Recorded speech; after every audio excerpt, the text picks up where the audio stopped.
O nome Baphomet remonta à Inquisição e aos Cavaleiros Templários, que no século XII chegaram a ser torturados por supostamente terem confessado a adoração a um ídolo pagão chamado Baphomet. Alguns historiadores acreditam erroneamente que o nome Baphomet deriva de Muhammad, o profeta fundador do Islã. Surgiu também a ideia de que o nome significaria batismo da sabedoria. Mas ao longo dos anos, o mistério e a especulação em torno dos Cavaleiros Templários aumentou, assim como a interpretação da simples palavra Baphomet.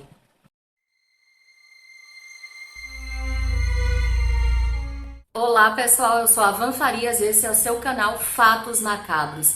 Gente, muito obrigada pela presença de todos vocês, tá? Quero aproveitar no início desse vídeo, gente, pedir para que vocês prestem muita atenção, porque eu fiz assim um vídeo muito detalhado, como vocês sabem que eu gosto de fazer. Mas esse vídeo realmente assim, mínimas coisas estão assim interligadas. E na semana que vem eu vou trazer uma sequência de 2 vídeos, na terça e na quinta-feira. Na terça-feira a gente vai falar sobre um outro ocultista também. E para que vocês entendam esses vídeos da semana que vem, eu preciso que vocês assistam esse, tá bom? Aproveita, gente, me segue nesse endereço que tá aparecendo aqui lá no meu Instagram, porque por lá eu sempre vou avisar vocês tudo que estiver acontecendo aqui no canal, tá bom? E eu também sempre deixo avisos aqui na aba comunidade, então fica ligado, beleza? Mas sem muitas enrolações, vamos pro vídeo que provavelmente vai ficar um pouco mais longo do que o normal. Antes da gente entender a origem dessa figura Baphomet, a gente precisa compreender que diversos historiadores encontraram registros do Baphomet em diversas outras culturas como Índia, Egito e Grécia. Contudo, ela sempre esteve relacionada a deuses pagãos da mitologia. O primeiro registro com o nome Baphomet origina de uma obra de ocultismo do século XIX, feita na França. A mais conhecida imagem moderna de Baphomet foi criada em 1856 pelo ocultista francês Eliphas Lévy em seu livro Transcendental Magic, Its Doctrine and Ritual. Mágica Transcendental, sua doutrina e ritual em tradução livre. A imagem retrata um ser hermafrodita alado com uma tocha entre seus chifres e um pentagrama na testa. Em seus braços estão escritas as palavras latinas solve, que significa separar, e coagula, que significa unir, poderes que teriam sido usurpados de Deus. O desenho de Lévy foi a inspiração para o monumento do templo satânico. A figura contém todos os opostos binários, cima e baixo, animal e humano, homens e mulheres. Os dedos estendidos da mão direita apontando para cima e os 2 da mão esquerda para baixo significam tudo que é em cima há embaixo. Essas palavras e o gesto que acompanham a imagem de Baphomet são muito familiares para os ocultistas. Eles vêm de antigas obras atribuídas a Hermes Trismegisto, cujos escritos eram populares durante o Renascimento e a Reforma. Hermes Trismegisto é para os gregos e os egípcios o pai da ciência e é considerado o patrono dos alquimistas da Idade Média. De Hermes Trismegisto deriva a doutrina do hermetismo. Como Lévy escreveu, com este gesto seu Baphomet expressa a harmonia perfeita da misericórdia com a justiça. Com tal feição, se tornou uma referência de magia, alquimia e bruxaria, sendo estes fatores considerados condenáveis pelo catolicismo, se tornando culturalmente contrário aos princípios cristãos, mesmo sem nenhuma relação direta. Além disso, na religião, os chifres também foram associados aos relatos e descrições das formas de Satanás, descrevendo Baphomet como uma força maligna. Atualmente, a figura é alvo de intolerância religiosa. Mas quem foi o Eliphas Lévy, o criador do desenho que representa o deus pagão Baphomet? Considerado por muitos o maior ocultista do século XIX, Eliphas Lévy Zahed nasceu sob o nome de batismo Alphonse Louis Constant. Foi um abade francês nascido em 8 de fevereiro de 1810 em Paris. Filho de um modesto sapateiro, Jean-Joseph Constant e de Jeanne Agnes Beaupré, dona de casa. Tinha uma irmã, Pauline Louise, 4 anos mais velha do que ele. Desde a infância, Eliphas Lévy, vamos falar Eliphas Lévy, tá, gente? Porque vai ficar muito mais fácil para entendimento. Ele já demonstrava um grande talento para o desenho. Mas como naquela época era status, né? As famílias encaminharem algum membro da sua família para trilhar a carreira eclesiástica, foi essa escolha que os pais fizeram para o Eliphas Lévy. Então, desde cedo, o Eliphas Lévy foi encaminhado para trilhar a carreira religiosa. Aos 10 anos de idade, Alphonse Constant ingressou na comunidade do presbitério da igreja de Saint-Louis em Lille, onde aprendeu o catecismo com o primeiro mestre, o abade Roubaud. E foi esse abade que encaminhou o ainda Alphonse Constant para o seminário de Saint-Nicolas du Chardonnay para concluir os seus estudos preparatórios. É dito também que esse era o abade que selecionava os meninos mais inteligentes ali do meio, e ele notou essa característica ali naquele menino. E segundo o que viria a ser o Eliphas Levi, essa atitude também acabou com a sua vida familiar. No seminário, teve a oportunidade de aprofundar-se nos estudos da filologia, que é o estudo da linguagem em fontes históricas escritas, incluindo literatura, história e linguística. Ao completar 18 anos, ele inclusive já conseguia ler a Bíblia no seu idioma original, que eram grego, aramaico bíblico ou hebraico bíblico. No ano de 1830, foi transferido para o cemitério de Issy para estudar filosofia.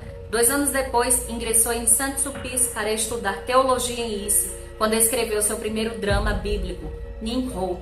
E foi lá no seminário de Saint-Sulpice que ele escreveu seus primeiros poemas religiosos, que dizem ser dotados de grande beleza. Após concluir o seu curso de teologia, Alphonse Constant ingressou nas ordens maiores e ele foi ordenado subdiácono. E a ele foi delegada a função de ministrar o catecismo para meninas. Um certo dia, enquanto Eliphas estava ali ministrando o catecismo para um grupo de meninas, alguém o chamou à sacristia. Era uma senhora pálida e assim, dava para ver que era pobre, e pediu que ele preparasse a sua filha para a primeira comunhão. É dito também, gente, que essa senhora já havia feito esse mesmo pedido para outros padres que recusaram o pedido dela pelo simples fato dela ser pobre e da sua filha ser doente e tímida. E o Eliphas Levi não só aceitou, sim, preparar a menina para a primeira comunhão, como tratá-la como filha. A menina, que se chamava Adèle Alembert, de uma beleza pura e cândida, pareceu Eliphas ser a imagem da própria Virgem Maria. Essa beleza juvenil correspondeu para ele a uma iniciação à vida, pois amou-a eternamente como se fosse uma deusa. Eliphas Levi foi ordenado diácono em 19 de dezembro de 1835. E ele teria sido também ordenado a sacerdote em maio do ano seguinte, se ele não tivesse confessado inocentemente aos seus superiores que ele amava aquela menina, a Adèle Alembert. Depois de ter declarado o seu amor, é dito, gente, que os seus superiores foram tomados de um choque tão grande que o Eliphas se sentiu expulso ali da carreira eclesiástica. Após 15 anos de estudos, ele então resolveu sair, deixar tudo aquilo para trás, e ele ingressou no mundo. Ele estava com apenas 26 anos. E naquela época, gente, aquilo foi um escândalo. E a mãe dele foi tomada de uma tristeza tão grande e ela entrou numa depressão tão profunda que ela terminou cometendo. É claro que todos esses tristes acontecimentos tiveram ali um impacto na vida daquele rapaz. Até porque corria o boato de que ele havia sido expulso do seminário. Então o Eliphas teve uma certa dificuldade em encontrar alguns empregos. Ele trabalhou por um tempo em um circo. Depois também ele encontrou alguns empregos em jornais e como pintor. Mas apesar desse pequeno parêntese em sua vida, o Eliphas Levi não tinha perdido a sua inclinação para a vida religiosa. Ele partiu em 1839 para a Abadia de Solesmes, dirigido por um abade rebelde. Nas minhas pesquisas, gente, eu não estou afirmando, tá? Eu não tenho certeza, mas nas minhas pesquisas, o abade, que nessa época já era o prior, é esse que tá aparecendo aqui na foto para vocês, tá? Se eu estiver errada, depois vocês me corrigem. E foi na abadia dessa biblioteca que o Eliphas encontrou mais de 20.000 volumes. E ele iniciou na leitura dos antigos padres, dos gnósticos e de algumas obras ocultistas, principalmente os da senhora Guillaume. A vida e os escritos dessa mulher sublime, diz-nos Eliphas, abriram-me as portas de inúmeros mistérios que ainda não tinham podido penetrar. A doutrina do puro amor e da obediência passiva de Deus desgostaram-me inteiramente da ideia do inferno e do livre-arbítrio. Vi Deus como o ser único, no qual deveria absorver-se toda a personalidade humana. Vi desvanecer o fantasma do mal e bradei: um crime não pode ser punido eternamente. O mal seria Deus se fosse infinito. Daí ele concluiu que todos os homens poderiam ser salvos. Afinal, o mal e o pecado poderiam ser vencidos pela fé e pelo conhecimento de Deus. Então ele partiu da abadia sem roupas e sem dinheiro, mas com uma profunda paz no coração. Afinal de contas, ele não acreditava mais no inferno. Ele passou então de emprego em emprego, sempre sendo perseguido pelo clero, que via nele um apóstata. Foi então que escreveu sua Bíblia da Liberdade, desejando dividir com seus irmãos as alegrias de suas descobertas. Essa publicação custou a ele 8 meses de prisão e 300 francos de multa. Ele foi acusado de profanar o santuário da religião, insubordinação, de atentar contra as bases da sociedade e propagar o ódio. Foi mais ou menos nessa época que conheceu os escritos de Emanuel Swedenborg. Segundo Eliphas, os escritos não contêm toda a verdade, mas conduzem o novo cristão com segurança à senda. Depois de sair da prisão, ele fez alguns pequenos trabalhos, principalmente pintando murais e fachadas de igreja, e também algumas colaborações jornalísticas. Interessante, né, gente? Que ele era perseguido pelo clero, mas os serviços dele eram solicitados para pintar as fachadas da igreja. E viva a hipocrisia, não? Apesar de todos esses contratempos, Eliphas nunca deixou de buscar novos conhecimentos. E foi depois desses escritos do Swedenborg que ele então encontrou diversos manuscritos de outros magos e ele se tornou definitivamente um adepto do ocultismo. Então, em 1845, aos 35 anos de idade, Eliphas Levi escreveu sua primeira obra ocultista denominada O Livro das Lágrimas ou Cristo Consolador. Em 13 de julho de 1846, casou-se com Marie Noémie Cadiot, matrimônio que durou 7 anos. É dito, gente, que esse casamento para ele foi um verdadeiro suplício. Essa mulher instigava ele a escrever panfletos políticos e dessa forma, gente, ele foi preso 2 vezes. Ele chegou a ganhar, inclusive, o ódio do povo e o desprezo do governo imperial. Em 1847, sua esposa então deu à luz a única filha do casal, que veio a falecer aos 7 anos de idade no ano de 1854.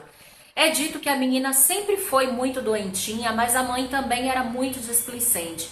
É dito também que o Eliphas Levi ele era apaixonado, aquela menina era a luz dos olhos dele. Em 1848, Eliphas fundou um clube com fins políticos. O nome desse clube era Clube da Montanha, com fins eleitorais, é claro, e nesse clube ele era o presidente. Em 1851, Henri François Alphonse Esquirot, um dos vice-presidentes do clube, partiu para o exílio na Inglaterra, onde escreveu uma série de obras, sendo uma delas de cunho ocultista, apesar do seu título, O Evangelho do Povo.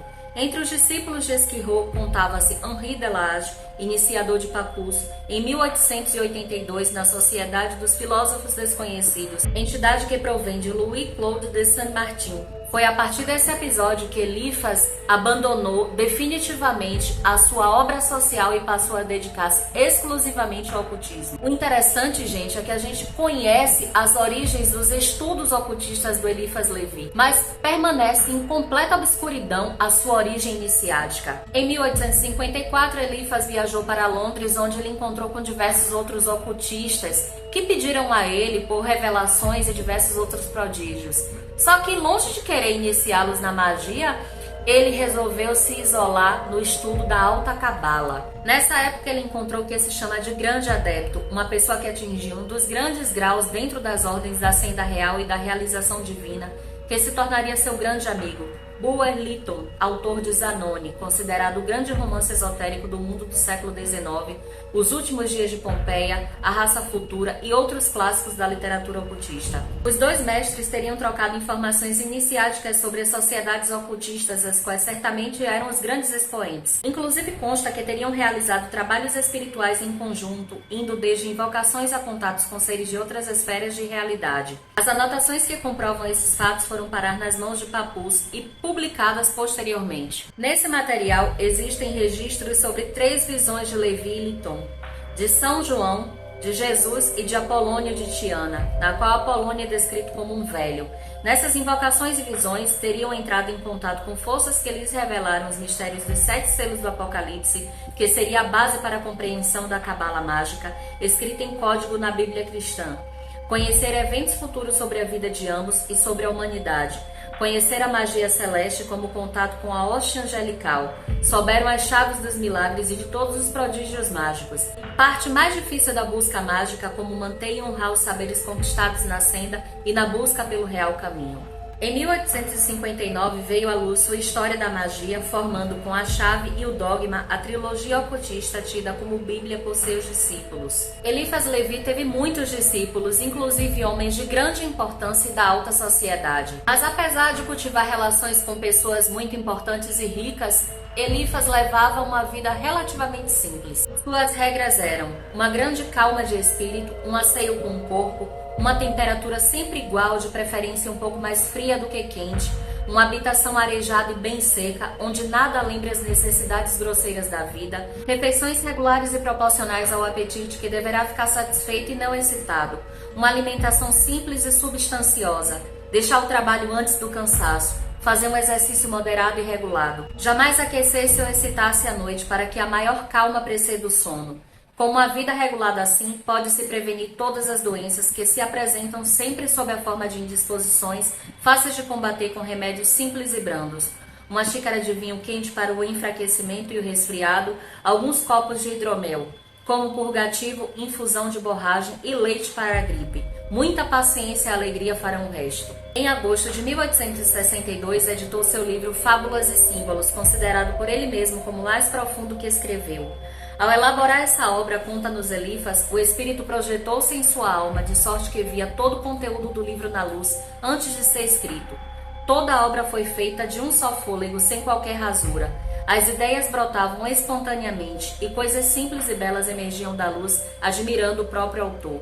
Que a vontade de Deus seja feita, exclamou Eliphas. Estou maravilhado e espantado pelas grandes obras que ele me faz executar. Se soubesses como o meu mérito é pequeno, sou um verdadeiro cadáver que o Espírito Santo anima. Suas obras causavam um imenso impacto no mundo ocultista, na França e no exterior. E ele recebia a visita de diversas pessoas, curiosos, ocultistas, estudantes, pessoas interessadas em todo o seu trabalho. Eliphas contou que, certo dia, entre 3 e 4 horas, ele escutou 7 batidas secas e espaçadas em sua porta. Eu vou ler aqui com vocês, gente, na íntegra, o teor dessa conversa que esse ser estranho teve com Eliphas, tá? Prestem bem atenção, porque isso é muito importante para o conteúdo do nosso vídeo. Abri a porta e um rapaz muito bem vestido, de boa apresentação, entrou lentamente, rindo, com um ar um pouco sarcástico, dizendo-me em um tom familiar: Meu caro senhor Constant, estou encantado por encontrá-lo em casa. Tendo dito isso, passou para meu escritório como se estivesse em sua própria casa e sentou-se em minha poltrona. Mas meu senhor, disse-lhe, não vos conheço. Ele soltou uma gargalhada. Sei perfeitamente disso. É a primeira vez que me vedes, pelo menos sob esta forma. Mas eu vos conheço muito bem. Conheço toda a vossa vida passada, presente e futura. Ela está regulada pela lei inexorável dos números. Sois o homem do pentagrama e os anos terminados pelo número 5 sempre vos foram fatais. Olhai para trás e julgai. Em 1815, vossa vida moral começou, pois vossas recordações não vão além. Em 1825, ingressastes no seminário e entrastes na liberdade da consciência. Em 1845, publicastes A Mãe de Deus, vosso primeiro ensaio de síntese religiosa, e rompestes com o clero. Em 1855, vós vos tornastes livre, abandonado que fostes por uma mulher que vos absorvia e vos submetia ao binário. Notais que se houvesses continuado juntos, ela vos teria anulado completamente ou terias perdido a razão. Partistes em seguida para a Inglaterra. Ora, o que é a Inglaterra? Ela é o IOD da Europa atual. Eu vou fazer depois, gente, uma explicação para vocês de tudo que significa essa conversa estranha pra gente. Mas vamos retomar. Ela é o IOD da Europa atual. Fostes temperar-vos no princípio viril e ativo. Lá vistes Apolônio, triste, barbeado e atormentado como estáveis naquele período. Mas esse Apolônio que vistes era vós mesmo. Ele saiu de vós, entrou em vós e em vós permanece. Vós o revereis neste ano de 1865, mais bonito, radioso e triunfante. O fim natural de vossa vida está marcado para o ano de 1875, mas se não morreres nesse ano, vivereis até 1885. Apolônio, quando vistes, temia as pontas das espadas. Vós a temeis como ele, pois neste momento me tomais por um louco. Como um dia alguém quis assassinar-vos, perguntais inquietamente se não vou terminar minha extravagante alocução com um gesto semelhante. Nesse ponto ele começou a rir. Sim, sou louco, acrescentou, retomando seu assério. Mas não sou a loucura morta, sou a loucura viva. Ora, a loucura viva é o inverso da sabedoria de Deus. Sabeis vós o que é Deus? Deus sois vós, pois Satã é Deus visto ao contrário. Existem atualmente dois grandes escritores, continuou o estranho visitante, que são úteis à ciência, Mirville e Eliphas Levi. A todo tempo são necessárias duas colunas. Vós sois Jacã, ele é Boaz. Sabeis bem que nenhuma força se produz sem resistência, nenhuma luz sem sombra, nenhuma afirmação sem negação. Calou-se por alguns instantes e eu lhe perguntei: sois espírita? Respondeu-me gravemente: os espíritas são escorpiões que inoculam um veneno cadavérico sob as pedras tumulares. Atraem os mortos, mas não os ressuscitam. Em breve a terra estará coberta de cadáveres que andam. Estamos em uma época de morte. Luís Filipe era um mercúrio sem asas na fronte. Ele as tinha nos pés e foi-se. Napoleão III é um Júpiter sem estrela. Após ele virá o Saturno, coxo e o rei dos padres, o senhor conde de Chambord. O visitante refletiu um instante, olhou-me fixamente e disse de repente: por que não quereis ser papa? Dessa vez fui eu quem soltou uma gargalhada, respondi-lhe: porque não quero ser despropositado. Ah, disse-me ele, ainda tendes um véu para rasgar e não conheceis vossa força toda poderosa, acrescentou, retratando-se. Nós dois já criamos e destruímos muitos mundos, e vós não ousais aspirar a governar um. Esperai então a derrota, o esmagamento dos tímidos, a cruz desse pobre homem que se chamava Jesus Cristo. Mas finalmente quem sois vós? Perguntei-lhe, então levantando-me.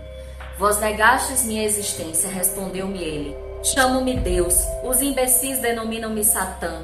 Para o vulgo, chamo-me Juliano Capella. Meu invólucro humano tem 21 anos. Ele nasceu em Bordeaux, tem pais italianos. Só para que vocês não se percam, gente, nesse texto que não é comum pra gente, esse linguajar tão rico, né, de eras passadas, eu vou dar algumas explicações para vocês, tá? Apolônio de Tiana, o Jesus pagão, a quem se atribuíam milagres e que era considerado divino e imortal, foi contemporâneo de Jesus de Nazaré e, assim como ele, também tinha uma missão espiritual muito bem definida neste mundo. Na versão original, o livro Dogma e Ritual da Alta Magia era acompanhado do Nuptemeron, de Apolônio de Tiana. Embora apresentado numa linguagem alegórica de difícil acesso, o Nuptemeron ganhou uma grande reputação entre os estudantes de alta magia. O ponto culminante de sua vida foi a descoberta do túmulo de Hermes Trismegisto, acompanhado de vários manuscritos que são significativos para o hermetismo dos dias de hoje. O Iodê. Sobre o dossel do trono do venerável mestre há um triângulo de cristal puro, transparente e imaculado.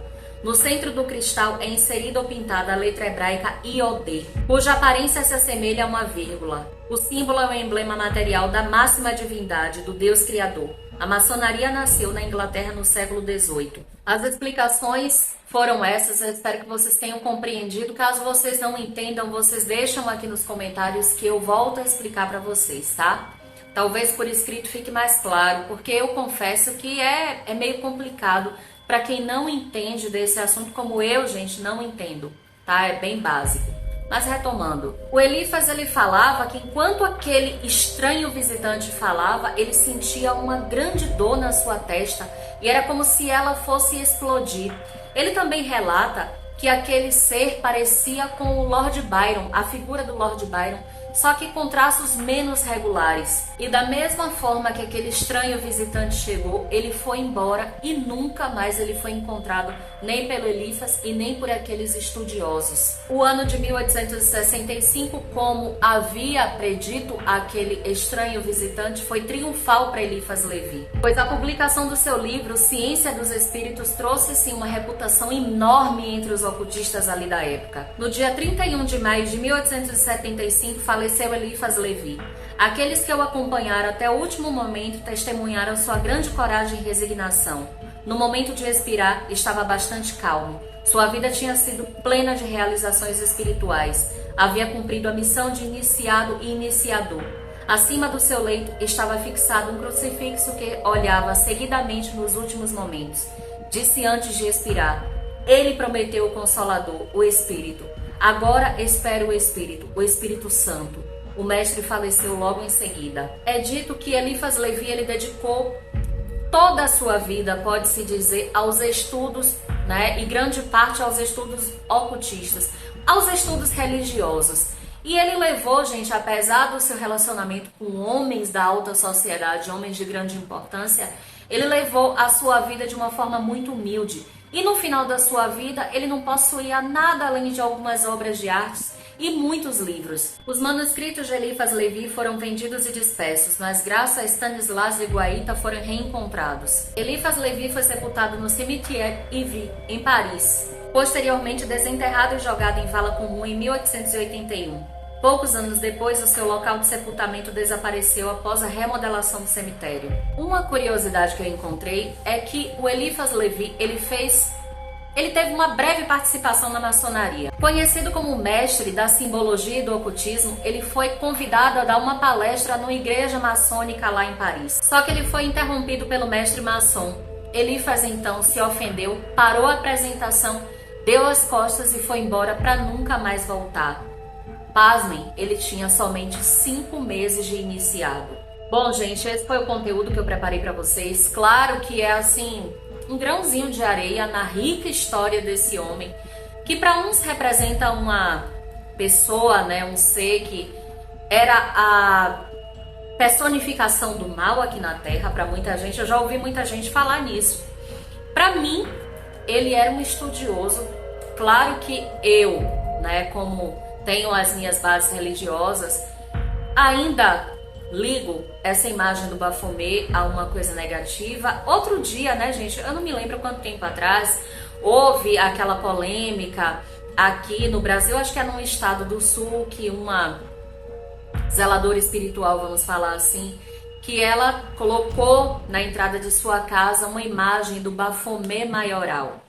E assim, gente, existem as crenças das pessoas e cabe a gente a respeitar. Ela fala que ela deve tudo à vida dela, né, a esse ser, a essa entidade, a esse espírito. Eu não sei, eu falo aqui com todo o meu respeito, tá? Porque eu realmente não conheço.